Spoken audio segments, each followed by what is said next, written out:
பல்லுக்கு பல் பாபிலோனியா சட்டத்தின் பகிர் பக்கங்களை தான் நாம் இன்றைக்கு பார்க்க போகிறோம். இன்று நாம் ஒரு தவறு செய்தால் காவல் நிலையம், நீதிமன்றம், வழக்கறிஞர் என்று ஒரு பெரிய சட்ட நடைமுறையே உள்ளது. ஆனால் சுமார் 4000 ஆண்டுகளுக்கு முன்பு ஒருவன் தவறு செய்தால் அவனுக்கு என்ன தண்டனை கிடைத்தது தெரியுமா? நீ என் கண்ணை காயப்படுத்தினால் நான் உன் கண்ணை காயப்படுத்துவேன் என்பதுதான் அன்றைய தீர்ப்பாக இருந்ததா. மனித நாகரிகத்தின் அதாவது தொட்டிலாக கருதப்படும் மெசபடோமியா மற்றும் பாபிலோனியாவில் பின்பற்றப்பட்ட இந்த ஆச்சரியமான சட்டங்களை பற்றி தான் நாம் இன்றைக்கு விரிவாக பார்க்கலாம். வரலாற்றில் முதல்ல சட்டங்களை எழுத்துப்பூர்வமாக பதிவு செய்த பெருமை பாபிலோனிய மன்னனான கமுராபியையே சேரும்.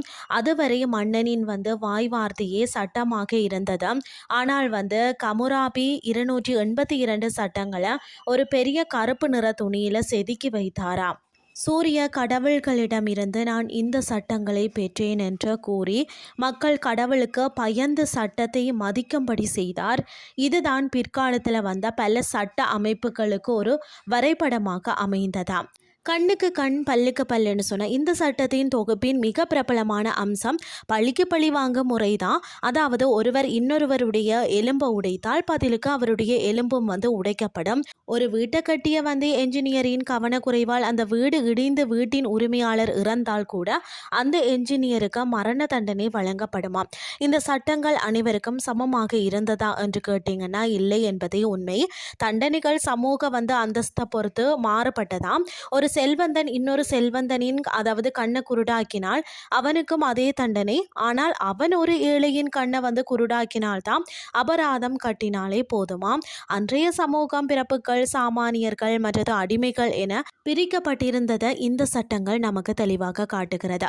குறைந்தபட்ச கூலி, திருமண ஒப்பந்தங்கள், விவாகரத்து உரிமைகள் மற்றது சொத்துரிமை போன்ற பல விஷயங்களை அன்றே பார்த்தீங்கன்னா கமுராபி சட்டமாக்கி உள்ளார். குற்றம் நிரூபிக்கப்படும் வரை ஒருவன் நிரபராதி. இந்த நவீன சட்டத்தின் அடிப்படை கருத்து தான் இந்த பண்டைய சட்டங்களில் இருந்த முளை விட்டது என்பது ஆச்சரியமான உண்மை. பாபிலோனிய சட்டங்கள் பார்த்தீங்கன்னா சில இடங்களில் மிக கடுமையாகவும் சில இடங்களில் நியாயமற்றதாகவும் தோன்றலாம்.